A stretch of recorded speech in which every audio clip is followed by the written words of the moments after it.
Thank you. I want to continue our discussion about inequality. We all know there's inequality around the world, and what interests me is why does it differ? We also know that it differs quite a lot. There's a lot more inequality in countries like the United States and Brazil than there is in places like Scandinavia. And that fact makes us know that it's socially, it's not natural. It's not like rain or earthquakes. It's not something that just happens.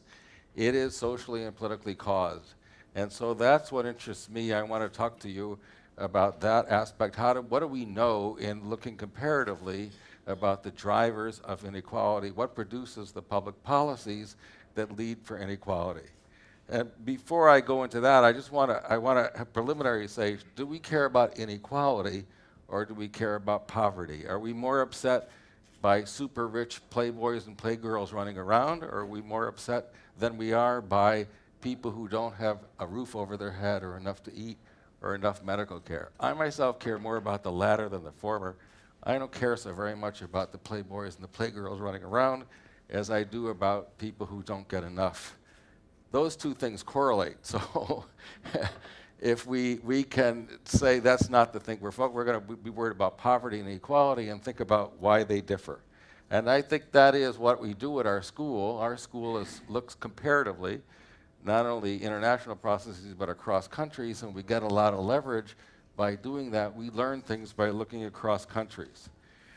So what are we learning? Well, I think there are two contrasting views that I hear out there when I read this literature about why we have the policies that we do and what we should do about it. One view thinks that the countries that have done well in dealing with poverty do it by soaking the rich, tax the rich high, get enough money, and redistribute it to the poor. And the other view is that what we have is we have high taxes on everybody, and we use those high taxes to provide benefits to everybody. Now, I find many people believe the former. When I go around, I talk to people, I find a very strong tendency for people to think that what happens is the former of those things, and the political processes that we need are the mobilization of mass support for soaking the rich. I don't think empirical support supports that very well.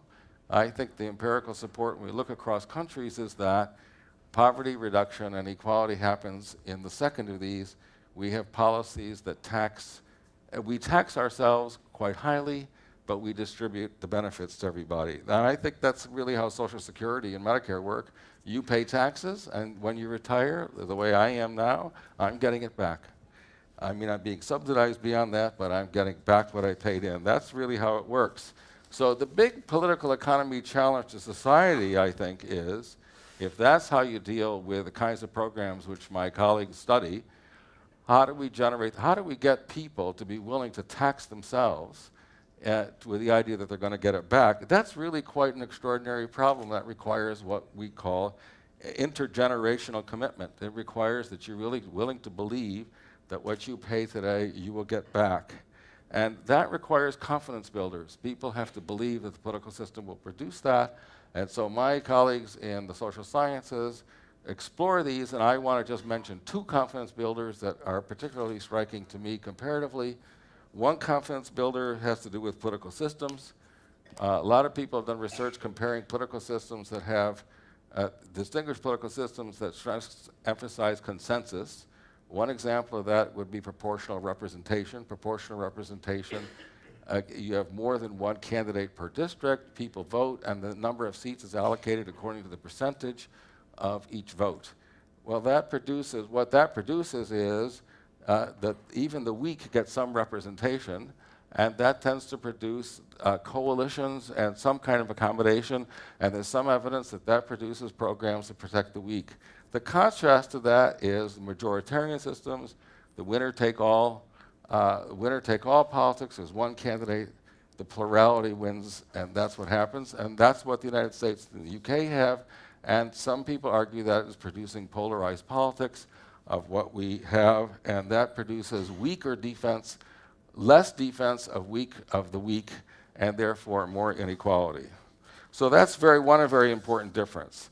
Another kind of confidence building, I think, lies in the economy, in our economic institutions, and that's the distinction between stakeholder and shareholder systems. In a shareholder system, you see the firm is entirely in the control of the shareholders, and nobody else has any voice. In a stakeholder system, Lots of people have a voice, including the employees. In Germany and Scandinavia, you have institutions where the employees have some representation on boards. There is some evidence that this produces policies, that produces the kind of policies, the kind of consensus building, that produces policies that support the weak. So I want to suggest that these are two examples of confidence building things that reassure populations, that make them then support policies which do something serious about controlling poverty and inequality. And I think those are just two mechanisms, but by looking around the world at different countries and understanding what happens in different countries, we can learn a lot and possibly import back into the United States things that we learn from other countries that are very helpful. Thank you.